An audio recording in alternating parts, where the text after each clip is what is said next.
Ok, pues qué bueno que se han conectado, que hayan podido conectarse. Sé que también las redes están saturadas de cursos, webinarios y un montón de cosas que cada vez salen más a ofrecernos. Y eso se me hace un efecto muy interesante de esta cuarentena, pandemia, contingencia, como queramos llamarle.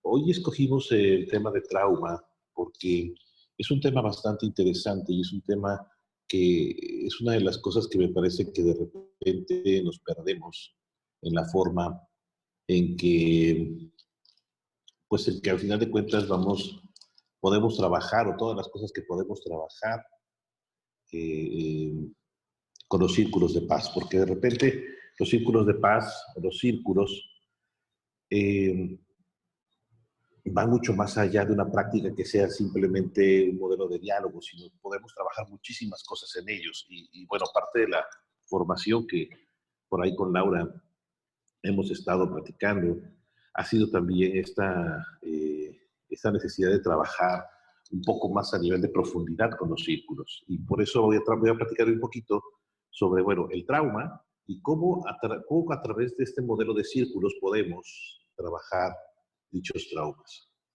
Y esto es bastante interesante de cómo sucede, porque eh, una de las cosas que a mí me tocó atender, que me tocó ver, fue una chica que en un viaje con su familia, ella se sube a la camioneta con su familia y ellos deciden hacer un viaje largo, ¿no? Hacer un viaje ellos están en México, en Oaxaca, y deciden hacer un viaje e irse a El Salvador, de donde es el papá.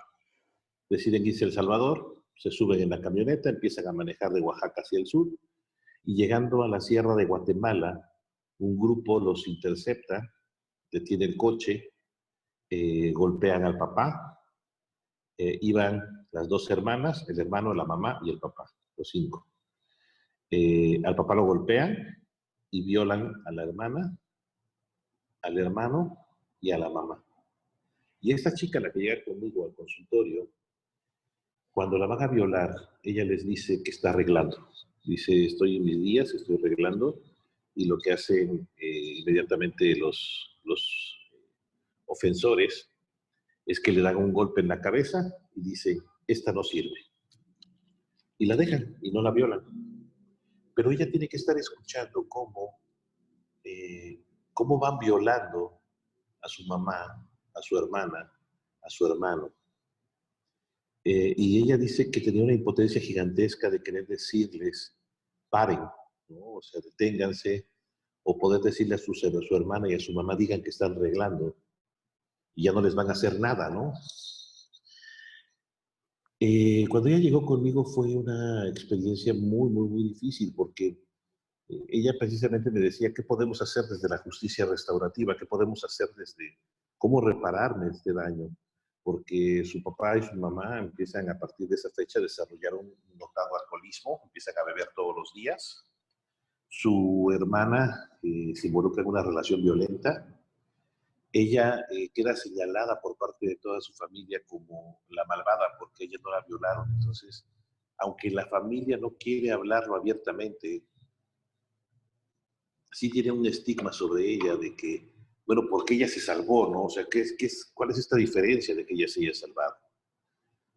Ella llega muy afectada al consultorio. En ese entonces yo estaba empezando a hacer un círculo de personas que habían sido víctimas de delitos violentos y ella encajaba en el perfil para poder participar en estos círculos. Así que entra en estos círculos de paz. Y ahí es donde ella logra encontrar lo que no había encontrado en otros lugares. Personas que pudieran comprender la magnitud de lo que ella estaba platicando. No solamente el hecho de poder contar su historia, sino personas que realmente cuando ella decía, es que veo los ojos de ese hombre violando a mi madre, los veo, de repente los veo en una persona que viene caminando en la calle y tengo miedo de que sea él.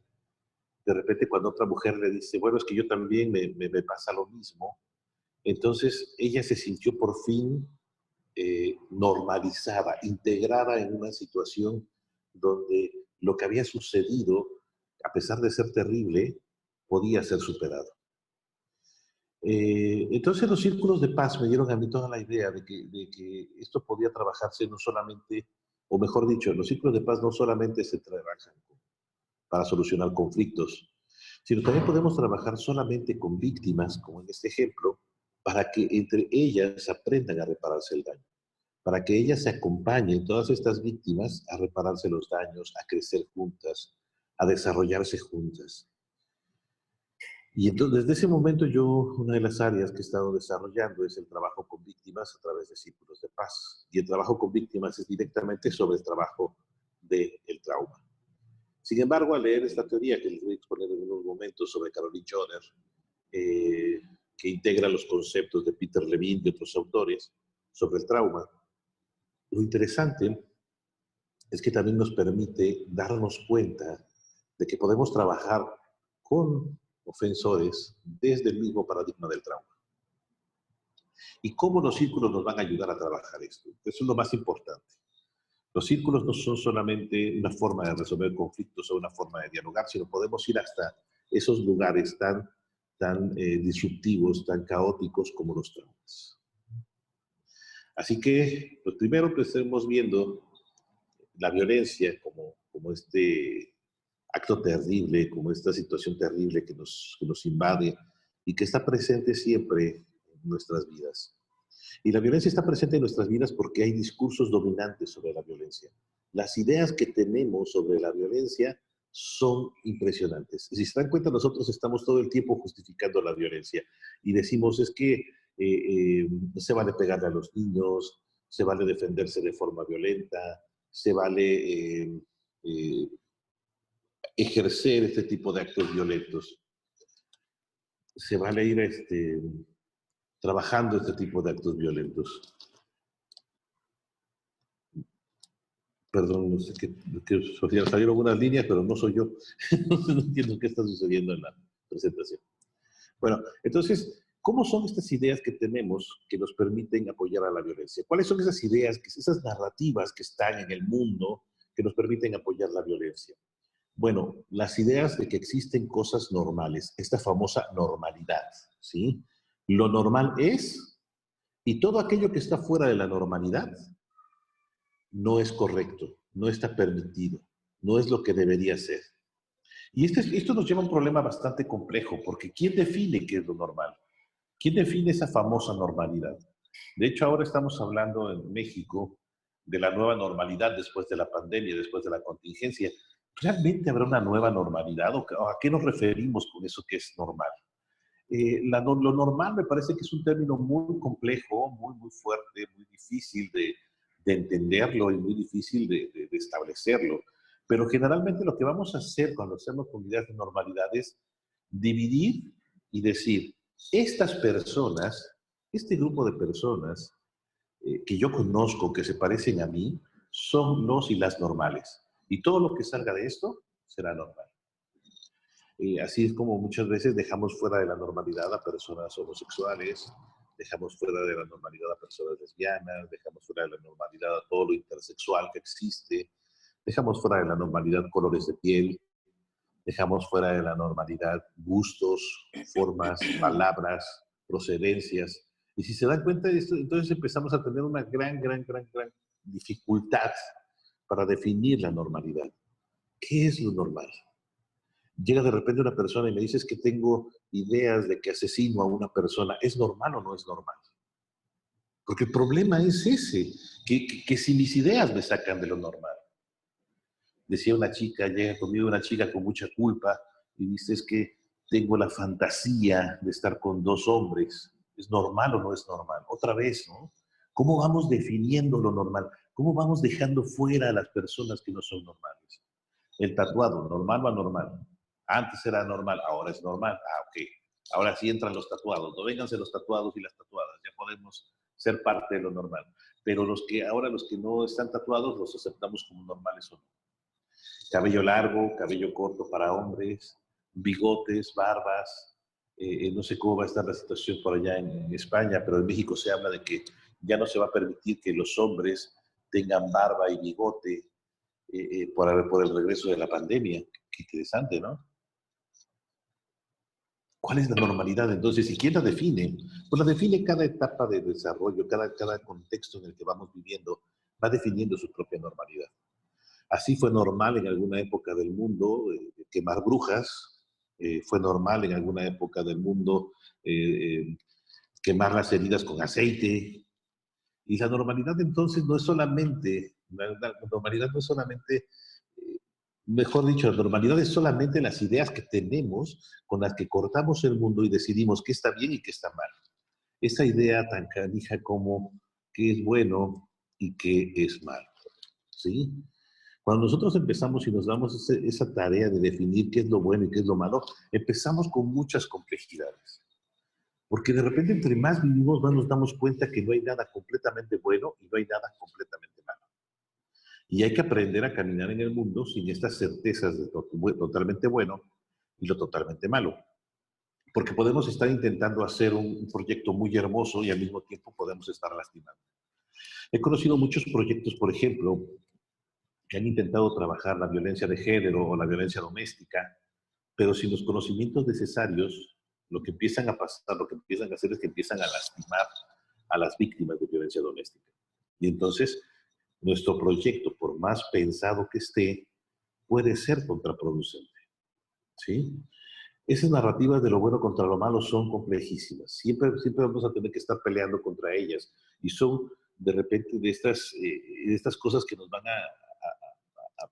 a limitar a la hora de ejercer nuestros, eh, nuestros procesos. Por ejemplo, no sé a José y a Laura que tanto les haya tocado esta parte de ¿es bueno o es malo? ¿No? ¿Es bueno o es malo?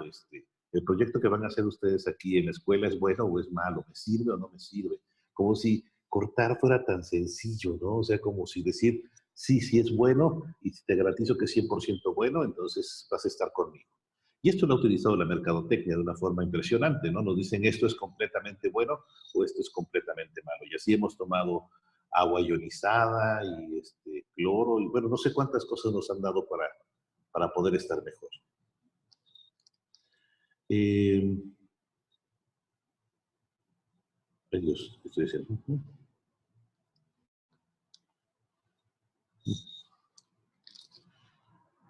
Bueno, no estoy pudiendo borrar mi pantalla, no sé qué está sucediendo.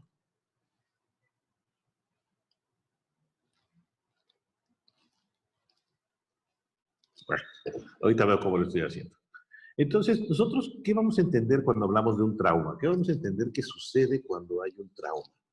Bueno, cuando nosotros estamos hablando de un trauma, lo que estamos viendo es claramente que es cuando se ve superada nuestra capacidad de reacción ante una amenaza, ¿sí? Cuando nosotros vemos que nuestra capacidad de reacción ante una amenaza está ahí puesta, es cuando lo más probable es que nuestra capacidad de enfrentarlo se vea superada. Por ejemplo, yo tengo la capacidad de enfrentar hasta cierto nivel de trauma, cierto nivel de dolor, cierto nivel de cosas que me van pasando, pero llega un momento donde eso se ve superado, donde ya no puedo más. Por ejemplo, a lo mejor esta chica podía superar el hecho de haber sido, como decía ella, ¿no? Tal vez hubiera sido mejor que me violaran con todas para ser parte de la familia, porque ahora el hecho de no serlo es una doble revictimización. Por un lado está la victimización que se hace de ella por el hecho de haber sido agredida física y sexualmente, y por el otro lado también está la victimización que hace la familia al dejarla fuera del contexto familiar por no haber sido violada. Fíjense qué complejo es esto, ¿no? Entonces, cuando nuestra capacidad se ve superada ante una amenaza, generalmente tenemos recursos, habilidades para enfrentar las amenazas. Hay veces lo que sucede es que no sabemos activar esos recursos frente a las amenazas, pero puede suceder, ¿sí? Y esto quiero ser muy claro, que no tengamos ya los recursos para enfrentar ciertos actos violentos. No siempre vamos a tener esos recursos para enfrentar esos actos violentos. Peter Levine entiende muy bien este concepto y dice, trauma es cuando, no importa cuál sea el evento, si tú no tienes la capacidad de enfrentar ese evento, si se ve superada tu capacidad, vamos a llegar al trauma. ¿Y cómo es ese llegar al trauma? Bueno, llegar al trauma quiere decir que vamos a tener efectos a partir del acto que nos está traumatizando. ¿sí? Puede haber traumas colectivos y puede haber traumas individuales. Los traumas colectivos, y ahí tenemos que tener mucha atención, pueden ser como los traumas históricos, ¿sí? ¿Cuáles son los traumas que se tienen, por ejemplo, en Barcelona, en España? Traumas colectivos de hace mucho tiempo. Invasiones, conquistas, guerras, ¿sí? Por ejemplo, ahora que estamos viviendo esto de la pandemia, pues claro que va a ser un trauma colectivo. Lo vamos a enfrentar de muchas maneras, pero va a quedar en nuestro acervo, en nuestra forma de entender el mundo.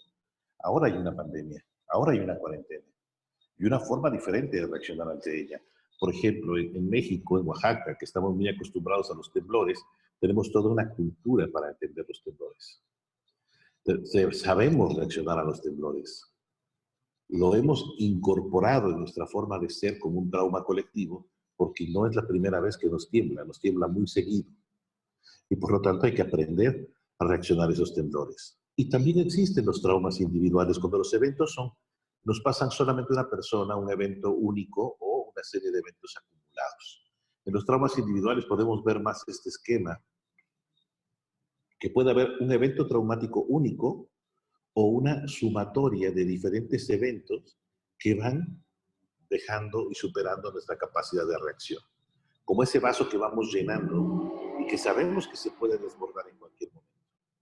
Por ejemplo, si ustedes ven la parte del estrés traumático, podemos ir teniendo muchos eventos. Pelear con la pareja, problemas en el trabajo, el aislamiento, y vamos a ir subiendo y subiendo y subiendo y subiendo y subiendo y subiendo y sumando todo este dolor, todo este malestar, se va a ir sumando hasta el hecho de llegar al estrés traumático. El estrés traumático entonces ya desborda el vaso.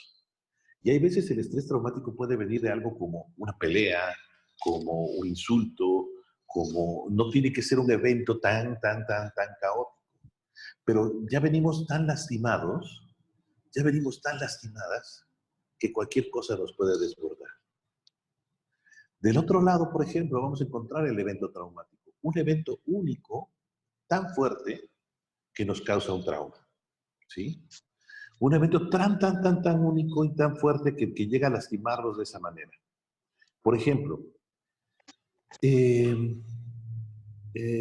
cuando estuve yo en un estado, en la Ciudad de México, perdón, cuando estuve en Tlaxcala, hubo un intento de secuestro.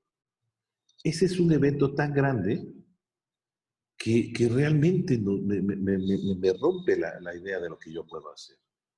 Sobre todo, ¿por qué? Porque en mi capacidad de enfrentamiento, cuando algo me está pasando a mí, yo siento que tengo la fortuna de tener suficientes habilidades para enfrentar las cosas. Pero en ese momento, en Tlaxcala, estaba presente mi hija, mi esposa y mi mamá. Las tres mujeres más importantes de mi vida. Y las tres en peligro. Entonces, ¿cómo podemos, si se dan cuenta, superar o trascender este evento tan traumático? El evento es que hablan por teléfono a mi cuarto de hotel, me dicen que va a entrar un grupo armado, etcétera. Yo dije, ¿sabes qué? Es una extorsión. Colgué. Momentos después vuelven a marcarme y me dicen por mi nombre, me dicen, Héctor, no cuelgues. Cuando dicen mi nombre sentí un miedo muy profundo. Mi hija estaba muy chiquita, así es que mi mamá ya ha ido a acompañarnos a ese viaje de trabajo para apoyarnos con la nena. Mi nena estaba muy pequeñita y también iba mi pareja. De repente me dice la persona, mira, tu número celular es fulano, me marca mi número celular, me marca mi otro número celular, en ese entonces usaba dos celulares, y me dice, tú decides si sales o vamos por ti. Yo agarro y despierto a mi pareja y a la tarde despierto a mi pareja y ella se levanta. Le pido que por favor le marque a diferentes amigos y amigas que tenemos para ver qué podemos hacer. Afortunadamente contamos con un amigo que trabajaba entrenando policías y nos dice, cuelguen, ya, colgué. Y me pone, mira, parece una extorsión, pero a lo mejor sí puede ser algo terrible porque pues es muy raro que sepan tu nombre, ¿no? Y que tengan tantos datos tuyos. Sabían mi nombre, sabían el nombre de mi hija, sabían el nombre de mi esposa, sabían muchas cosas de mí. Cuando yo estaba en ese cuarto de hotel, empiezo a recibir más y más llamadas. Eran estos tipos, me dicen, no nos cuelgues, cabrón, desgraciado, me insultan, llamamos por ti. Mi amigo, que trabajaba con la policía, le habla por teléfono al jefe de la policía de Tlaxcala. Y el jefe de la policía de Tlaxcala, Aníbal, dice que ya va para el hotel para ayudarme. Yo estoy en el cuarto del hotel esperando, cuando recibo una llamada al cuarto, contesto, es recepción, y me dicen, lo busca el comandante Aníbal. No dice nada más, lo busca el comandante. Yo agarro mi teléfono celular, el personal, y salgo de ahí. Salgo del cuarto y pues me dirijo directamente hacia, hacia la recepción. Me voy a recepción y cuando llego a recepción hay un hombre vestido de la policía parado ahí. Me voy acercando a él y en eso recibo una llamada a mi número celular. Cuando contesto es mi amigo de la policía y me dice, ya va el comandante para allá. Y le digo, ya estoy con él en recepción. Me dice, no, Héctor, él apenas va en camino, acabo de colgar con él. Dice, regrésate a tu cuarto, cabrón. Dice, regrésate. No te quedes ahí. Pero en ese momento regresarme a mi cuarto era regresar a donde estaba mi esposa y mi hija. Regresarme a mi cuarto era regresar a donde estaba junto mi mamá. Y fue una decisión muy, muy difícil, fue una decisión muy, muy compleja. Fue una decisión sobre qué hago, ¿no? Qué hago en ese momento? Si me quedo ahí, intento, voy con ellos. Hice lo que me parecía correcto, así que salí, me fui hacia la recepción, a donde estaban estos hombres, iban armados. Uno de ellos me abraza y me dice, vámonos. Yo dije, sí, vámonos. Yo no podía poner en peligro a mi hija, no podía poner en peligro a mi esposa. Así que, no sé, fue un momento terrible que todavía recordarlo me eriza la piel. Íbamos saliendo del hotel, yo sabía que no iba a pasar nada bueno si yo salía del hotel con esas personas, pero yo no podía arriesgar a las mujeres que más amo. Saliendo del hotel, de repente veo las sirenas. Ahora sí es el comandante de la policía. Llegan dos patrullas de policías. Estos hombres que vienen conmigo corren, ¿sí? Y yo me quedé congelado, sin saber qué hacer, sin saber qué decir. Lo único que pensé fue en mi hija. Llegó un hombre frente a mí y me dijo, soy el comandante. Sacó su placa, me la mostró. Yo la observé, vi que sí era él y me fui corriendo a ver a mi hija y a mi esposa. Ni siquiera a mi hija y a mi esposa les conté qué era lo que había sucedido. Un año después les pude contar a ellas qué era lo que había sucedido. Un año después. No pude contarles en el momento lo que había pasado y en el peligro que habíamos estado. Porque yo sentía que si se los contaba las iba a lastimar. Porque yo no tenía capacidad de poder ni siquiera procesar la idea. Ellas sabían que había estado feo, pero no sabían qué tan feo había estado. Al otro día tomé el carro temprano, me regresé a Oaxaca corriendo. Un miedo terrible. Ese día le puse una doble chapa a la puerta de la calle y con mucho miedo siempre estuve observando hacia atrás si alguien me seguía, si había alguien diferente en la calle.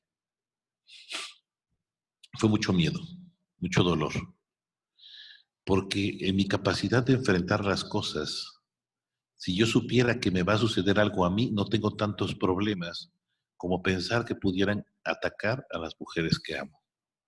A lo más importante en mi vida, que es mi esposa, mi mamá y mi hija.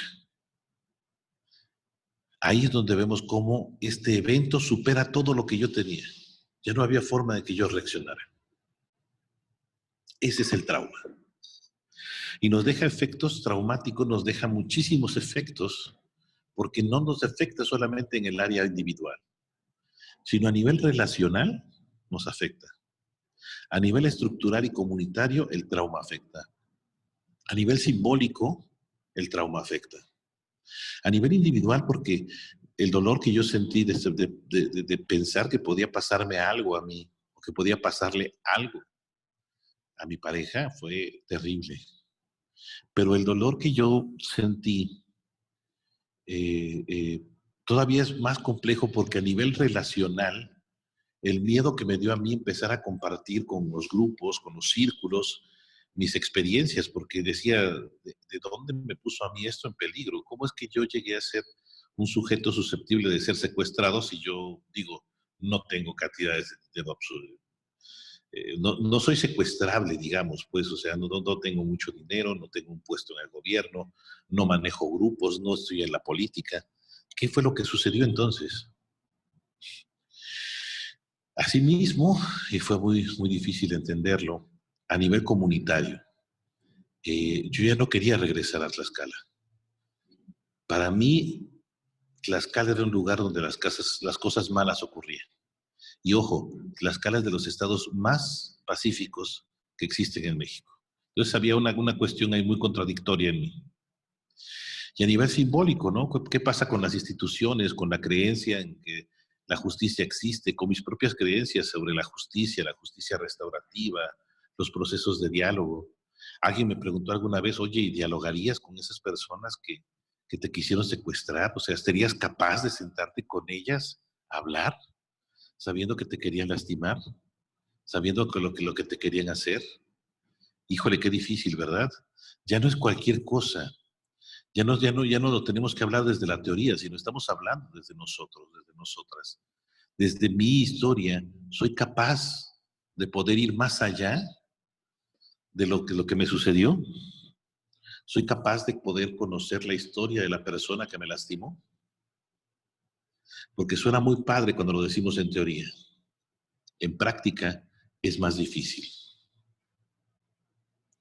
Entonces hay una narrativa presente que tiene que ver con las creencias rotas. ¿Cómo se rompen nuestras creencias cuando nosotros y nosotras estamos en esta situación de peligro, de dolor, de trauma? ¿Cuáles son las narrativas? ¿Cómo nos contamos la historia de lo que sucedió? ¿Qué tan doloroso es seguir escuchando la historia? Yo puedo contar esta historia sin sentir dolor. O mejor dicho, sí sintiendo dolor, pero ya mucho menos dolor. Pero cuando esto ocurrió, yo no podía contar la historia, ni siquiera a mi pareja. No le conté a mi pareja todo lo que sucedió, sino lo que le dije fue que llegué a la recepción y estaba el comandante y que juntos decidimos que era mejor que me regresara yo a Oaxaca. No le conté toda esa parte de que había 2 hombres armados y que yo tuve que salir con ellos y que estaba a punto de irme con ellos. No lo consideré necesario. A ver, no lo consideré necesario, fue esta creencia, sí, mía, de que así las protegía. Cuando después de un año le pude contar lo que sucedió, me dijo, me hubieras contado antes. Y tenía razón. Las narrativas son esas ideas de lo que nos contamos, cómo significamos lo que nos contamos, cómo significamos los traumas en nuestra vida. Hay personas que tienen 30, 40 años y siguen recordando la violencia de cuando eran niños y niñas y siguen criticando esa violencia y siguen diciendo es algo muy violento lo que me sucedió, es algo muy traumático y me lastimó muchísimo. Hay algunas personas que no logramos superar la pérdida de algún familiar, sobre todo cuando estas pérdidas son violentas. Hay algunas personas que no logran superar la violencia en la escuela, que no logran superar el bullying. Pero ¿qué es lo que nos impide superar este tipo de situaciones? Bueno, parte es esta narrativa que nos contamos sobre cuál es el significado que tiene ese dolor en nuestra vida, cómo nos ha caracterizado y cómo nos ha lastimado y cómo seguimos muchas veces pegados y pegadas a esos dolores, porque no encontramos otra forma de vivir el dolor más que esa. Y cada que pensamos en lo que nos ha sucedido, regresamos al estado de dolor. Regresamos a ese lugar donde nos lastimaron. Y entonces, muchos y muchas de nosotras lo que hacemos es crear formas para aprender a sobrevivir al trauma. Por ejemplo, creamos dichos, ¿sí? Creamos una coraza protectora, ¿no? Aprendo entonces a crearme una coraza para que nadie me pueda lastimar, que nadie nunca me vuelva a lastimar. Y empezamos a utilizar armaduras físicas y armaduras emocionales y armaduras psicológicas para que nadie nos pueda volver a lastimar. Y empezamos a decir cosas como, piensa mal y acertarás, desconfía hasta de tu sombra, nadie es digno de confianza, más vale malo por conocido que bueno por conocer. Muchas de estas frases culturales que a la larga lo que tienen es una muy profunda señal de que las narrativas, de que las ideas sobre el dolor no las hemos podido superar. ¿Cuántos de nuestros dolores, en lugar de poder trabajarlos, de estos traumas, lo que hemos hecho en lugar de superarlos es darles la vuelta, maquillarlos, hacer de cuenta que ya no están? Porque si hacemos de cuenta que ya no están, ya no nos afectan, sin darnos cuenta que nos siguen afectando. Nos siguen afectando cuando seguimos dejando de creer en las personas, dejando de creer en la justicia, dejando de pensar que el mundo puede ser diferente o que puede haber otro tipo de acciones y situaciones. Por otro lado, existen también las necesidades que surgen a través del trauma. Cuando nosotros tenemos un trauma, siempre surgen necesidades. En ese sentido, Manfred Max Neef nos dice que existen los satisfactores, los destructores y los pseudo-satisfactores de las necesidades. Los satisfactores son los que van a llenar la necesidad, no hay mucho más que explicar, pero los destructores impiden la satisfacción de la necesidad. Por ejemplo, es como la gente que tiene hambre pero no tiene que comer. ¿Por qué? Porque hay de repente un sistema político de desigualdad, donde la pobreza es impresionante. Por ejemplo, en México hay muchísima pobreza, y de repente la pobreza es un destructor que nos impide satisfacer nuestras necesidades básicas, o tener nuestras necesidades básicas. Pero ¿cuáles son los pseudosatisfactores? Dan la ilusión, la sensación de que realmente nos estamos satisfaciendo la necesidad, pero no lo hacen. Y estos pseudosatisfactores son muy complejos porque cada vez tenemos más en el mundo. Entonces, en lugar de trabajar el trauma o en lugar de profundizar en este trabajo con el trauma, de trabajar realmente esos dolores que tenemos y traemos de muchos años atrás, de comunidades, de historias incluso de nuestra familia, lo que hacemos en los pseudosatisfactores es pensar que si ya no hablo de eso, ya no va a pasar, ya no lo voy a recordar. Que si aprendo a endurecer el corazón, nunca nadie más me va a volver a lastimar. Que si aprendo a dejar de sentir, nadie más me va a volver a lastimar. Y este tipo de pseudosatisfactores nos crean esa ilusión de estoy bien, pero realmente no hemos trabajado de fondo o lo que realmente sucedió, sino estamos nada más dándonos una idea que esta coraza es estar bien. ¿Y esa coraza de qué se compone? Bueno, se compone de 1000 cosas, ¿sí? Hay muchas cosas a través de las cuales componemos la coraza. Y tenemos que estar pendientes de darnos cuenta si estamos viviendo en una coraza protectora que nada más pseudo satisface nuestra necesidad de justicia, de amor, de paz, de no sentir dolor. Y bueno, y aquí creo que ustedes tendrán muchos más ejemplos que los que yo puedo darles.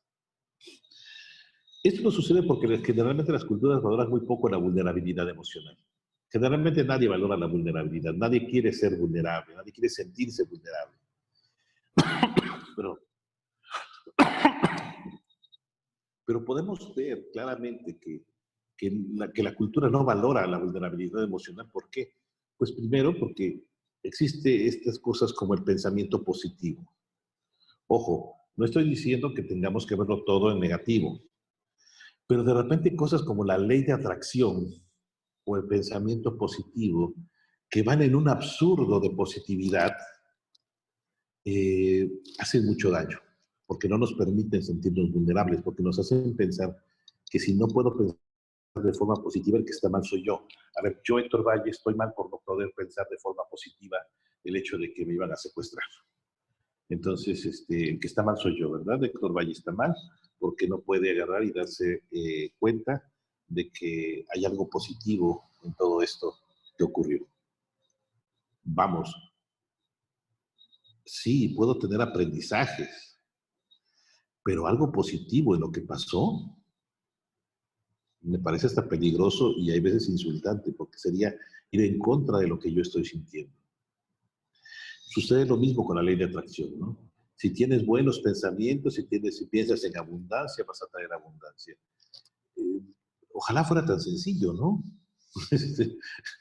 Me parece que la vida no es nada sencilla en ese sentido.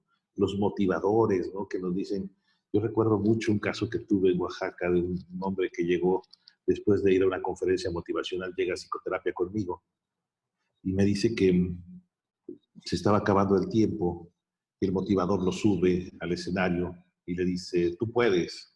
Y él dice, piensa en algo que no hayas hecho y él empieza a intentar pensar en algo que hizo, pero no le da tiempo. Entonces el hombre le dice, grita que puedes, y él grita que puede, dice, sí, sí puedo, yo puedo hacerlo. Y cuando llega al consultorio dice, es que no sé qué es lo que puedo hacer, dice, no sé qué puedo hacerlo. ¿Por qué? Porque fue tanto esta sensación de irnos a lo positivo, al éxtasis, que, que vamos, llega a ser muy complejo. Palabras como el éxito, ¿sí? Si no tienes éxito, no sirve estar en esta vida. Bueno, vamos, o da el 100% de todo lo que hagas. Digo, nunca han hecho algo como al 80% y sale muy bonito, o hay veces al 60% y sale precioso. ¿Por qué tenemos que dar siempre el 100%? ¿Por qué desgastarnos de esa manera? ¿Por qué tener que tener este éxito en todo lo que hacemos? Vamos, el fracaso es una forma de aprender y no hay que reducirlo, ¿no? No hay que pensar que es algo negativo. Estamos tan acostumbrados a no ver la vulnerabilidad emocional que utilizamos metáforas de guerra para todo. Y entonces decimos la lucha contra el cáncer, la batalla contra el cáncer, la guerra contra el coronavirus. ¿Sí? A ver, si utilizamos metáforas de guerra, utilizamos metáforas de ganar y perder. ¿Sí? Si utilizamos metáforas de guerra, es porque estamos precisamente no permitiendo la vulnerabilidad emocional, porque en la guerra no puedes permitirte ser sensible. Eso ganas o pierdes, o vas por todo o pierdes todo. Fíjense cómo no nos permitimos, no le permitimos a la gente ser vulnerable, porque la gente llega de repente con el dolor y no queremos escuchar su dolor, porque viene nuestra amiga por séptima vez a contarnos el problema con su pareja y ay, estamos hartos, ¿verdad? Quítate, ya mejor hazte un lado, porque me vienes a contar lo mismo, siempre, siempre, siempre tu historia de dolor. Decimos, la gente está clavada, metida en sus historias de dolor, haciéndose víctima. Yo creo que nadie dice, ay, hoy quiero ser víctima, quiero sentirme víctima. No, es el proceso que esas personas están viviendo y su proceso es su proceso. No podemos obligar a nadie a vivir un proceso diferente de ese. Llegó una vez conmigo una chica, acababa de terminar una relación de pareja y estaba muy preocupada porque todas sus amigas habían decidido dejarle de hablar hasta que dejara de hablar del exnovio. Y tenía 2 semanas de haber terminado con el exnovio. Vamos, 2 semanas, o sea, es muy natural que a las 2 semanas quieras seguir hablando de lo que te dolió. ¿Por qué tienes que superarlo rápido? ¿O es una competencia de ver quién supera más rápido las pérdidas de la pareja, de los familiares? Creo que no es por ahí. El trauma, entonces, cuando llega hacia nosotros, puede tomar dos direcciones, ¿sí? Estos les llamamos ciclos de victimización o violencia. Cuando nosotros, la energía que surge por el trauma, ¿sí? A ver, cuando surge un trauma, nuestro cerebro produce energía eléctrica. La combinación de la adrenalina con la dopamina o con otros químicos va a producir una energía eléctrica. Si nosotros no liberamos esa energía, generalmente vamos a reactuar el trauma hacia adentro, dirigiendo la energía del duelo hacia nosotras mismas. Y aquí tenemos 1001 formas de lastimarnos a nosotros mismos, quedándonos en un ciclo de ser víctimas, ¿sí? Eh, Desde el vomiting, duelos inconclusos, personas que se lastiman a sí mismas con el cutting, adicciones.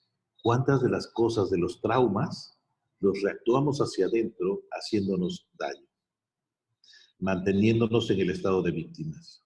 ¿Sí? ¿Cuántas personas conocemos que justo cuando están a punto de obtener algo lo echan a perder, se sabotean? ¿Cuántas veces conocemos personas que tuvieron la oportunidad de hacer algo y decidieron o justamente lograron hacer nada? Porque creo que uno de los grandes problemas es ese. Nos quedamos reactuando la energía hacia adentro, manteniéndonos en el ser víctimas, manteniéndonos en el duelo y en el dolor de ser víctimas. Pero la otra forma de reactuación es hacia afuera, cuando resulta que toda esa energía que tenemos del trauma, del duelo, en lugar de lastimarnos a nosotras mismas, vamos y lastimamos a otra persona. Y entonces voy y busco a quién hacerle daño, a quién depositarle ese dolor que yo tuve. Se dice, Richard Rohr dice que el trauma que no se transforma se transfiere. O sea, el dolor que nosotros no sabemos trabajar, que no sabemos qué hacer con él, tarde o temprano se lo vamos a depositar a otra persona. Y cuando nosotros vamos a trabajar a las prisiones, una de las cosas que más encontramos en las prisiones es que la gente que está presa se siente víctima de un sistema de justicia, víctima de la policía, víctima de las circunstancias. Y esa energía, ese trauma, lo han reactuado hacia afuera. ¿Sí? Porque yo pienso entonces que si la vida ha sido injusta conmigo, yo puedo ser injusto con los demás. Y entonces es como me permito agredir a las personas, como me permito ofender, como me permito lastimar, reactuando el dolor que yo sufrí. Porque si a mí me chingaron, ahora voy a chingar a alguien. Si a mí me lastimaron, ahora voy a lastimar a alguien. Y fíjense cómo lo que lo decimos, ¿no? Con los niños. A mí me educaron a golpes y así voy a educar a mis hijos. En lugar de intentar o de comprender que los golpes no tienen una utilidad, los repito, ¿sí? Los vuelvo parte de, los vuelvo a procesar y los vuelvo a meter ahí. ¿Se imaginan cuánta violencia estamos viviendo, que hemos recibido y estamos reactuando hacia afuera, construyendo otra vez nuevos y nuevas ofensoras, nuevos ofensores, nuevas personas que están lastimando a otras a partir del dolor que no han podido trabajar, a partir de todo esto que no han podido sacar? ¿Qué hubiera pasado conmigo si yo no sé trabajar este miedo, este dolor de poder haber sido secuestrado? Estaría buscando a quién lastimar, a mi hija, a mi esposa, a mi mamá, a quien sea. Porque si no lo transformo, lo transfiero. Entonces, ¿qué es lo que tengo que hacer o qué es lo que puedo hacer? Recordemos que siempre el trauma nos va a crear desconexión de nuestras historias, y eso quiere decir de nosotros mismos, de nosotras mismas, de nuestras habilidades, de nuestras fortalezas, de todo lo que nosotros somos, de nuestras relaciones, ¿sí? De las personas importantes, de las personas en quien yo creo, de las personas a quienes yo amo. Me va a alejar porque entonces pienso que nadie me puede ayudar, nadie me entiende, nadie está conmigo cuando yo lo necesito. De nuestras emociones, porque entonces yo no sé qué hacer con lo que yo siento, no sé qué hacer con lo que yo vivo. De nuestras esperanzas, porque entonces creo que nada puede cambiar, que todo va a seguir siendo lo mismo. Y esta desconexión genera más dolor y nos puede meternos a seguir manteniendo el ciclo de víctima o a llevarnos a agredir a otras personas, provocando más ciclos de ofensor. Desde ahí entonces es muy importante que nosotros y nosotras busquemos elementos, procesos que nos permitan la conexión. Con nosotros, con nosotras, con otros y con otras. Procesos que permitan la conexión. No se trata de que nos conecte alguien más, no somos un enchufe que nada más nos tienen que llevar de la manita a conectarnos, no. Se trata que nosotros y nosotras vivamos el proceso de volver a confiar, de volver a tener seguridad para reconectarnos con otras personas. Y ese proceso suele ser largo, no suele ser un proceso sencillo, sino un proceso que toma tiempo, que se lleva su tiempo, pero que a final de cuentas es muy importante porque nos permite, ¿sí? Claramente, volver a estar con las personas, volver a estar con nosotros, volver a estar con nuestras situaciones, con nuestras habilidades, con nuestras historias. Y he estado trabajando mucho en una definición de círculos de paz. He estado trabajando mucho en una definición que yo sienta que a mí me gusta de círculos de paz y más o menos lo que he estado logrando es esto. Los círculos de paz son espacios de reconexión de las personas participantes con ellas mismas y con otras, permitiendo la evolución o exploración de las historias a nivel personal y comunitario. ¿Qué es esto? Los círculos entonces, ¿sí? Primero son espacios, espacios seguros, espacios donde podemos sentir que estamos en un lugar en paz, que estamos para trabajar, que estamos para confiar, de reconexión. Creo que lo más importante que nos pueden brindar los círculos de paz es los círculos de paz, de diálogo. Hablamos de círculos de paz en genérico. Es la posibilidad de la reconexión. Para mí es impresionante empezar a escuchar a estas personas que han cometido delitos muy, muy, muy violentos, empezarlos a oír hablar sobre cómo ellos sienten, cómo tienen vida, cómo pueden reconectarse con sus historias. Cómo algún hombre en una prisión dijo, lo único que me gustaría es que mi hijo no siga mis pasos. Y es impresionante escucharlo, porque por fin se reconectó, ¿sí? Se reconectó con el amor a su hijo. Y estaba muy preocupado porque dice, yo le di marihuana a mi hijo para que empezara a fumar, para que se volviera hombre. Yo le di cocaína a mi hijo para que supiera cuál era la buena. Dice, y hoy yo estoy preso. Y hoy lo que yo quiero es que mi hijo no siga mis pasos. Que mi hijo no termine aquí, donde yo estoy. Y cuando lo dijo fue impresionante.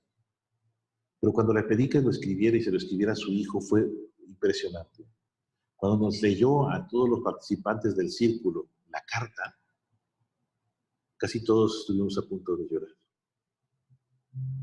Porque le decía, no seas quien yo soy, aprende de mí. Y empezaba diciéndole, dicen que nadie aprende en cabeza ajena y esto tiene que ser una mentira. Porque tú tienes que aprender de quien yo fui. Eso me pareció fabuloso. Entonces, que nos permite la reconexión de las personas participantes con ellas mismas, con sus historias, sus esperanzas, sus sueños, con todo aquello que vamos dejando de nosotros, de nosotras. Y no solamente con nuestras historias y con lo que nosotros somos, sino con las historias y con lo que otras personas son, aprendiendo de esa experiencia de reconectarnos, permitiendo la evolución o exploración o transformación de las historias, ¿sí? Del significado que le damos a nuestra vida y a lo que hemos vivido y a lo que estamos viviendo a nivel personal, cada una de nosotras, y a nivel comunitario. Lo que es más común, o sea, cómo estas comunidades pueden construir nuevas historias sobre lo que está sucediendo. En las escuelas, por ejemplo, no cambiamos nada más a las personas, sino cambiamos los ambientes escolares, cambiamos y logramos hacer que las personas de esa comunidad piensen de una forma diferente. Entonces, ¿cuál es el camino a la superación del trauma? ¿Cuáles son los pasos básicos que podríamos ver y que ampliaremos después? Primero, brindarle seguridad a las personas. El círculo siempre nos va a permitir brindarnos seguridad. Segundo, recordar el trauma y recordar las pérdidas. No tener miedo a volver a ser vulnerables, no tener miedo a volver a tocar la vulnerabilidad, a volver a tocar nuestro dolor, a volver a encontrarnos con nuestros dolores, porque tal vez es un buen momento para que los dolores dejen de ser dolores y aprendamos nuevos significados, nuevos territorios, ¿sí? Para estar juntos y juntas. Los círculos de paz, entonces, si se dan cuenta, nos permiten exactamente eso. Son un espacio que lo primero que nos va a brindar es seguridad para contar nuestras historias. Y entonces vamos a poder recordar los eventos traumáticos, como yo quiera. No quiere decir que todos tengamos que hablarlos de la misma manera y llorarlos y deshacernos, tener una catarsis, no. Hay personas que solamente nombran un elemento del trauma, hay personas que nombran dos elementos del trauma, hay personas que solamente le dan un significado, una figura, algunos simplemente lo describen metafóricamente. Pero sí recuerdan el trauma. Es darnos cuenta que sí lo vivimos y sí fuimos superados. Si nos vendemos la historia de que nunca hemos sido superados por nuestros traumas, pues lo más probable es que caigamos nuevamente en el ciclo y sigamos haciéndonos daño. ¿Y después qué? Buscar nuevos significados, nuevos territorios de cómo vamos a integrar el trauma en nuestras vidas. Yo creo que nunca me hubiera animado a trabajar con personas privadas de la libertad si no hubiera sido que estuve a punto de ser secuestrado. Eh, ¿Qué me enseñó esto? A mí me parece que lo que me dio fue la oportunidad de darme cuenta que incluso esas personas que estaban dispuestas a lastimarme son personas. Y que yo no tengo la calidad moral, voy a decir de esa manera, para evaluarlos o saber por qué están ahí. Porque un enemigo es una persona de quien desconocemos su historia. Si nosotros nos permitimos conocer las historias de otras personas, no es que justifiquemos, pero es muy probable que entendamos por qué las personas hacen lo que hacen, por qué las personas dicen lo que dicen. Hay que recordar que somos, ¿sí? Solamente somos lo que hicieron de nosotros. Reaccionamos a partir de lo que tenemos y a veces no tenemos mucho y no tenemos mucho porque la sociedad no nos ha permitido acceder a más, porque no hay condiciones económicas, sociales, etcétera. Y muchas veces es realmente doloroso saber que no podemos ir más allá. Hay que renunciar a la meritocracia y a estos absurdos de que esforzándonos vamos a llegar a tenerlo todo. Y darnos cuenta que tenemos que construir comunidades para compartir. Y que un dolor compartido pesa menos. Un dolor que es entendido por otras personas pesa menos. Los círculos de paz nos permiten exactamente eso, que los dolores se acompañen. Y cuando los dolores se acompañan, cuando ya no estamos cargando solos todo el peso de nuestro duelo, de nuestro trauma, entonces aprendemos también a ayudar a otras personas a cargar con el peso de sus traumas y de sus duelos. Y creo que eso es construir comunidad, eso es construir grandes amistades y eso es ayudarnos unos a otros, unas a otras. Por eso es que los círculos pueden ser un modelo tan hermoso para el trabajo con víctimas, un modelo tan hermoso para el trabajo con ofensores, siempre bajo un marco restaurativo.